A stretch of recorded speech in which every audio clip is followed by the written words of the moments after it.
খুৰা নাৰী আৰু ড্ৰাগছ বগাবল এৰি ভৰি দিছিল অন্ধকাৰ জগতত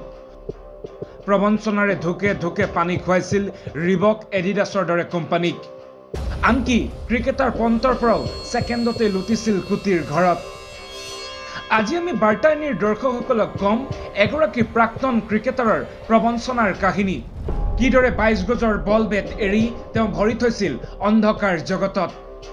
কৰিছিল কোটি কোটি টকাৰ লুণ্ঠন নাম তেওঁৰ মৃণাংক সিং 25 বছৰ বয়সীয়া এইজন যুৱ প্ৰতাৰকৰ প্ৰবঞ্চনাৰ কাহিনী পোহৰলৈ অহাৰ লগে লগে চকু কপালত উঠিছে দিল্লী আৰক্ষীৰ এটা সময়ত তেওঁ হাৰিয়ানা ক্ৰিকেট সন্থাৰ বাবে 19 বছৰ অনুৰ্ধৰ দলত ক্ৰিকেট খেলিছিল অৰ্থাৎ তেওঁ আছিল হাৰিয়ানাৰ ৰাজ্যিক পৰ্যায়ৰ খেলুৱৈ ক্ৰিকেটৰ লগত মৃণাংকৰ সংযোগ তেতিয়ালৈহে ইয়াৰ পাছতে খুৰা নাৰী আৰু বিলাসী জীৱনৰ প্ৰতি আসক্ত হৈ পৰা এই ক্ৰিকেটাৰগৰাকী নামি পৰিছিল প্ৰবঞ্চনাত নিজকে দিল্লী ডেয়াৰডেভিলছ আৰু মুম্বাই ইণ্ডিয়ানছৰ ক্ৰিকেটাৰ হিচাপে পৰিচয় দিয়া মৃণাংকই বহু আন্তঃৰাষ্ট্ৰীয় কোম্পানীকো ধুকে ধুকে পানী খুৱাইছিল ইয়াৰ ভিতৰত আছিল ৰিবক এডিডাছৰ দৰে আন্তঃৰাষ্ট্ৰীয় কোম্পানী বিলাসী হোটেলত থাকি দামী ৰেষ্টুৰেণ্টত খাই দামী ব্ৰেণ্ডৰ কাপোৰ পিন্ধি তেওঁ দৈনিক নাৰীৰ সংগ অভ্যাস কৰি তুলিলে আৰু সেই অভ্যাস বজাই ৰাখিবলৈ তেওঁ নিজৰ পথেই সলনি কৰিলে পৰিকল্পনা সফল কৰিবলৈ মৃণাংকই নিজৰ দুটা পৰিচয় দাঙি ধৰিলে এটা হ'ল মুম্বাই ইণ্ডিয়ানছৰ সদস্য তথা IPLৰ খেলুৱৈ মৃণাংকই 2014 চনৰ পৰা 2018 চনলৈ মুম্বাইৰ হৈ IPL খেলিছিল বুলি নিজকে দাবী কৰে ক্ৰিকেটাৰ হিচাপেও তেওঁ জনপ্ৰিয় আছিল আচলতে মৃণাংকই এই কাহিনী প্ৰচাৰ কৰি নাৰীক নিজৰ প্ৰতি আকৰ্ষণ কৰিছিল আৰু তেওঁ বিলাসী জীৱনশৈলী দেখি কোনেও তেওঁৰ কথা অবিশ্বাসেই কৰা নাছিল মৃণাংকই নিজৰ ভুৱা পৰিচয় ব্যৱহাৰ কৰিও দামী হোটেল ৰেষ্টুৰেণ্টত মহিলাৰ সৈতে সময় কটাইছিল ইনষ্টাগ্ৰামত মৃণাংকই তেওঁৰ বিলাসী জীৱনৰ ফটো আৰু ভিডিঅ' আপলোড কৰি গোটাইছিল প্ৰায় 40,000 ফলোৱাৰ্ছ হয়তো মৃণাংকৰ ইনষ্টাগ্ৰামৰ ফটো আৰু ফলোৱাৰৰ সংখ্যাই ৰাষ্ট্ৰীয় আৰু আন্তঃৰাষ্ট্ৰীয় ক্ৰিকেট সঁজুলিৰ ব্ৰেণ্ডসমূহকো আচৰিত কৰিছিল কেতিয়াবা বেট কেতিয়াবা ঘড়ী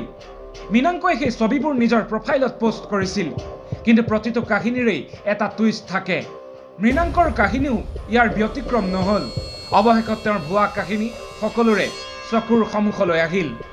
2021 প্ৰথমবাৰৰ বাবে মৃণাংকৰ বিৰুদ্ধে আৰক্ষী থানাত দাখিল হ'ল এজাহাৰ ভাৰতীয় ক্ৰিকেট দলৰ উইকেট কিপাৰ বেটছমেন ঋষভ পন্তে দাখিল কৰিলে মৃণাংকৰ বিৰুদ্ধে অভিযোগ আৰক্ষীৰ সূত্ৰ অনুসৰি ভাৰতীয় উইকেট কিপাৰ বেটছমেনগৰাকীৰ সন্মুখত মৃণাংকই নিজকে পৰিচয় দিছিল দামী ঘড়ী আৰু গহনা বিক্ৰী কৰা লোক বুলি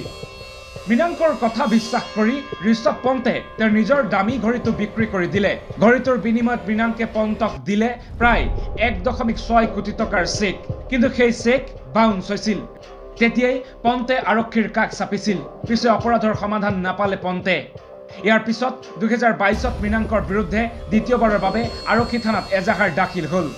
দিল্লীৰ তাজ পেলেচ হোটেলৰ অভিযোগ মৃণাংকৰ বিৰুদ্ধে 5,53,000 টকাৰ জালিয়াতিৰ অভিযোগ হোটেল কৰ্তৃপক্ষৰ খবৰ অনুসৰি মৃণাংকই দিল্লীৰ তাজ পেলেচ হোটেলত 7 দিন থাকিছিল এই 7 দিনৰ বিল হৈছিল 5,53,000 টকা কিন্তু হোটেলৰ পৰা ওলাই আহোঁতে মৃণাংকক যেতিয়া বিলৰ বিষয়ে সোধা হ'ল তেতিয়া মৃণাংকই উত্তৰ দিলে যে এডিডাছে বিল দিব তেওঁ নহয় হোটেলৰ কৰ্মচাৰীয়ে তেওঁক বেংকৰ সবিশেষ দিবলৈ ক'লে মৃণাংকে 2 লাখ টকাৰ লেনদেনৰ আইডিও শ্বেয়াৰ কৰিলে কিন্তু অৱশেষত ই এটা ভুৱা লেনদেন আইডি বুলি ধৰা পৰিল সেইদিনা হোটেলৰ কৰ্মচাৰীক মূৰ্খ বনাই মৃণাংক নিৰুদ্দেশ হ'ল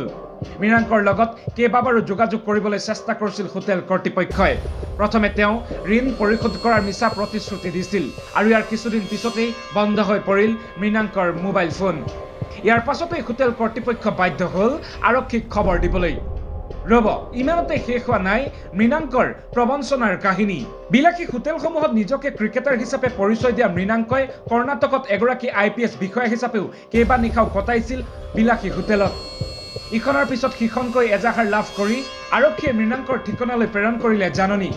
পিছে কোনো উত্তৰেই নাপালে আৰক্ষীয়ে দীৰ্ঘদিনে আৰক্ষীয়ে বিচাৰি ফুৰা মৃণাংক অৱশেষত ডুবাইলৈ যোৱাৰ কথা আৰক্ষীয়ে জানিব পাৰিলে ইয়াৰ পাছতে তেওঁৰ বিৰুদ্ধে জাৰি কৰা হ'ল লুকআউট নটিচ নন বেইলেবল ক্লজৰ অধীনত গ্ৰেপ্তাৰী পৰোৱানাও জাৰি কৰা হ'ল মৃণাংকৰ নামত আৰু সোমবাৰে দিল্লী বিমানবন্দৰৰ পৰা গ্ৰেপ্তাৰ হ'ল মৃণাংক খবৰ অনুসৰি মৃণাংক হংকঙলৈ বুলি বিমান ধৰিবলৈ আহিছিল ইমিগ্ৰেশ্যনৰ বিষয়াসকলে তেওঁক লগে লগে আটক কৰে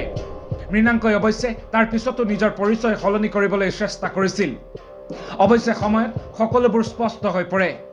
লগে লগে গ্ৰেপ্তাৰ কৰা হয় মৃণাংকক। বৰ্তমান তেওঁ দিল্লী আৰক্ষীৰ জিম্মাত। ইফালে ঘটনাৰ তদন্ত আৰম্ভ কৰি দিল্লী আৰক্ষীয়ে জানিব পাৰিছে যে মৃণাংক দিল্লী বিশ্ববিদ্যালয়ৰ হিন্দু মহাবিদ্যালয়ৰ ছাত্ৰ।